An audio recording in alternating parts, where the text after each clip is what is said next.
In today's newsletter, Zelensky's plea for increased EU support amidst divisions over securing Europe's future, Heathrow's complete closure due to a power outage, the government's commitment to net zero goals challenged, and protests in Israel demanding a Gaza ceasefire. Plus, the latest on interest rates, the Stephen Lawrence case, and much more. Ukraine and the shifting sands of European security. Volodymyr Zelensky's impassioned address to the European Council in Brussels underscored the critical need for sustained and amplified EU support for Ukraine, a plea that resonates even louder against the backdrop of Donald Trump's shifting stance. It's crucial that our partners' support for Ukraine doesn't decrease, but instead continues and grows, Zelensky stressed, emphasizing the EU's indispensable role in shaping its own security narrative. Europe must always be at the table in discussions about its own security, he added. While unanimous agreement exists among EU nations regarding the necessity of increased sanctions against Russia, a stark division persists on the most effective strategies for implementation. This internal discord complicates the already complex geopolitical landscape, leaving the path towards a unified European response shrouded in uncertainty. The urgency of the situation is palpable, demanding decisive action and a clear vision for the future of European security. The implications of inaction are profound, jeopardizing not only Ukraine's sovereignty, but also the stability of the entire continent. The precarious balance of power, influenced by shifting alliances and competing interests, demands careful navigation and a commitment to collective action. The ramifications of miscalculation could be devastating, potentially triggering unforeseen consequences that reverberate far beyond the immediate conflict zone. Following a strategic meeting with Western military planners near London, Keir Starmer subtly altered his previously stated commitment to deploying ground troops in Ukraine. He now advocates for Allied support via sea and air deployments, a shift in approach that warrants careful scrutiny and analysis. This strategic recalibration raises questions about the overall strategy and the long-term implications for Western involvement in the conflict. The delicate balance between providing adequate support to Ukraine and avoiding direct military escalation remains a significant challenge, demanding careful consideration and skillful diplomacy. The potential for unintended escalation, the risks associated with miscalculation, and the need for a coordinated international response underscore the complexities of the situation. Heathrow Airport shutdown, a major disruption. London's Heathrow Airport, one of the world's busiest aviation hubs, faces a complete closure on Friday following a significant power outage caused by a fire at a nearby electrical substation. Thousands of homes were also left without power, highlighting the widespread impact of this unforeseen incident. The airport shutdown is expected to affect approximately 1,300 flights, causing significant disruption to travel plans and potentially impacting global connectivity. This incident underscores the vulnerability of critical infrastructure to unexpected events, prompting renewed focus on enhancing resilience and preparedness. The ripple effects of such disruptions extend beyond the immediate impact, affecting various sectors and potentially leading to economic losses. Climate crisis, a looming battle. Energy Secretary Ed Miliband has declared the government's unwavering commitment to net zero targets, accusing the Conservatives and Reform UK of a total desertion and betrayal of future generations due to their perceived failure to adequately address the climate crisis. However, concerns linger among some Labour MPs about potential setbacks to funding and targets amidst political pressure.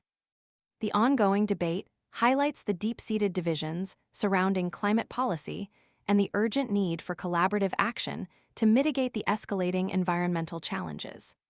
The clash of ideologies and the conflicting priorities underscore the need for a comprehensive and sustainable approach to tackle the climate crisis. Israel protests demand Gaza ceasefire.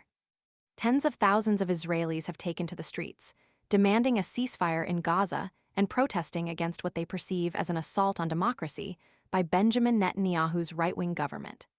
The demonstrations highlight the deep divisions within Israeli society and the growing concerns about the government's policies. The complexities of the situation, encompassing political tensions, social unrest, and international implications demand careful consideration and thoughtful engagement. Interest rates remain on hold. The Bank of England's decision to hold interest rates at 4.5% reflects the impact of Rachel Reeves's tax increases and global economic uncertainty. The bank's cautious approach underscores the challenging economic environment and the need for a measured response to address inflation and maintain financial stability. The decision has far-reaching implications, affecting businesses, consumers, and the overall economy. The delicate balance between stimulating economic growth and managing inflation requires careful consideration and informed decision-making. Stephen Lawrence case, a potential breakthrough. A report by the Parole Board suggests that one of Stephen Lawrence's killers, David Norris, may finally acknowledge his involvement in the assault. This development offers a glimmer of hope for the Lawrence family, who have tirelessly pursued justice for their son. The case remains a powerful reminder of the need to fight for justice and the ongoing struggle against racial injustice. Deepening divisions within the EU asterisk. Following the Euro's 800 BN, 670 BN agreement to increase defense spending, the recent Brussels summit showcased the widening gulf between EU member states on how to approach security and military aid to Ukraine. While a planned immediate military aid package was downgraded to a request for ammunition, a 150 BN, 125 BN loan scheme for defense investments provides a more structured approach. However, the number of countries willing to utilize this new carve-out from debt rules and the interpretation of what constitutes defense spending remains unclear. A spectrum of responses, from hawks to reluctant supporters. The differing approaches to the Ukraine crisis reflect a complex interplay of geographical proximity, political ideology, and economic considerations. Poland, Baltic, and Nordic countries, due to their geographic proximity to Russia and consistently high levels of support for Ukraine, adopt a more hawkish stance, emphasizing the urgency of increased defense spending. Conversely, Italy, Spain, and Portugal, lagging in both defense spending and aid to Ukraine, advocate for broader definitions of defense spending to include cybersecurity and climate-related measures. This divergence of opinion reveals fundamental disagreements regarding the nature and scope of the threat, the most effective responses, and the allocation of resources. The role of France and Germany, giants in the European landscape. France and Germany, the EU's largest economies, are actively pursuing aggressive expansion of their defense industries and advocating for relaxed debt rules regarding defense spending. Macron's Buy European rule for the loan scheme and Merz's successful Bundestag initiative represent significant policy shifts, altering the dynamics of European security cooperation. These actions have removed a long-standing excuse used by some European states to avoid increased defense spending. Hungary and the coalitions of the willing asterisk.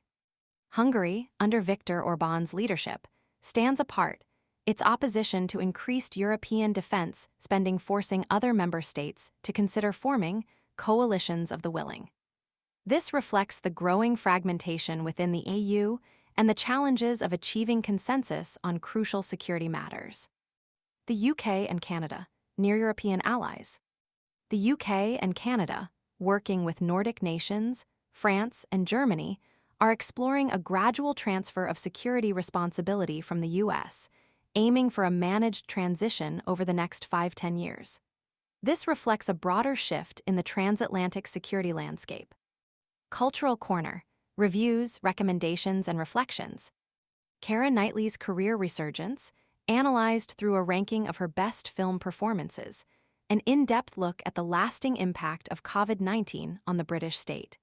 A conversation with Jeff Bridges, and an insightful analysis of Benjamin Netanyahu's war on Israel's enemies within. The Sinking of Alexandria, alongside Venice, Miami, Lagos, and Jakarta, and the dismissive attitudes of affected communities despite scientific evidence of rising sea levels. The appointment of Kirsty Coventry as the IOC's first female president, and sporting news from football, Formula One, and the Olympics. A roundup of news headlines from major UK publications, reviews of The Residents, TV, Nija 2, film, and Brian Ferry and Amelia Barrett, loose talk, music, and a personal story about the unique choice of having a baby with a best friend instead of a romantic partner. This newsletter concludes with quick and cryptic crosswords and a wordplay puzzle. We hope you enjoyed this comprehensive overview of the day's most significant events.